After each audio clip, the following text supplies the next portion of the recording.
Magandang araw sa ating lahat. Ako nga pala si Jahana Salmasan ng IS 302 upang magbigay ng kaunting kaalaman patungkol sa ating usapin na napapanahon.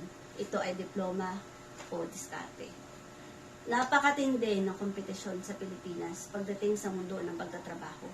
Ayon sa Inquirer.net, pinakamataas na porsyento ng walang trabaho ay mga bagong graduate ng kolehiyo.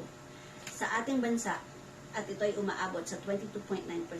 Ang bawat isa sa atin ay nagbabakasakali na magtagumpay sa gitna ng kagipitan at kawalan ng tiyak na daan patungo sa tagumpay.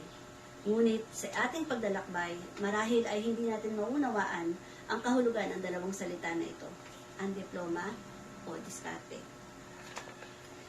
Ang diploma ay isang dokumento na nagpapatunay sa ating pag-aaral at pagpupunyagi sa larangan ng edukasyon. Ngunit ang tanong, tunay ba itong sukatan ng ating kakayahan at karunungan? Sabi nga ni Arvin Urubia, isang YouTuber na graduate sa UP Diliman, kung ang basehan ng pagpili sa diploma ay ang papel at hindi karunungan, wala kang kapupulutan. Ang papel mismo ay walang saysay kung wala itong laman. Hindi ba mas mahalaga na ang alam mo ay nagmumula sa iyong puso at isipan? Ang pag-aaral ay hindi lamang tungkol sa pagkuha ng diploma, kundi pagbuo din ng iyong katalinuhan at pag-unlad bilang isang tao. Sa kabilang banda, ang diskarte ay isang mahalagang kakayahan na kailangan natin sa bawat yugto ng ating buhay. Ito ang ating kakayahan na mag-isip at magdesisyon sa gitna ng mga hamon at pagsubok. Hindi ba't mas matimbang na may alam ka? Dahil tulad ng sinabi ni Kuya Renan, iba ang may alam at may alam sa buhay. At iba rin ang may alam sa buhay kesa sa tinatalikuran ang katalinuhan. Ang diskarte ay nagbibigay sa atin ng kakayahan na magtagumpay sa anumang sitwasyon.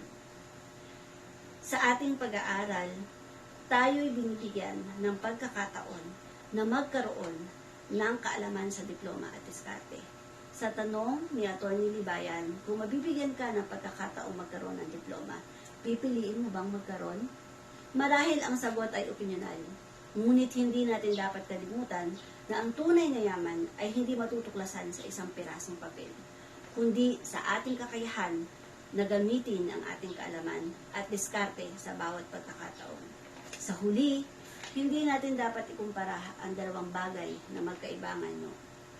Ang diploma at diskarte ay dalawang sandata sa ating paglalakbay sa buhay. Hindi dapat ito labanan, bagkus dapat natin silang gamitin sa mga hamon at tagumpay na sa ating buhay. Diploma o diskarte.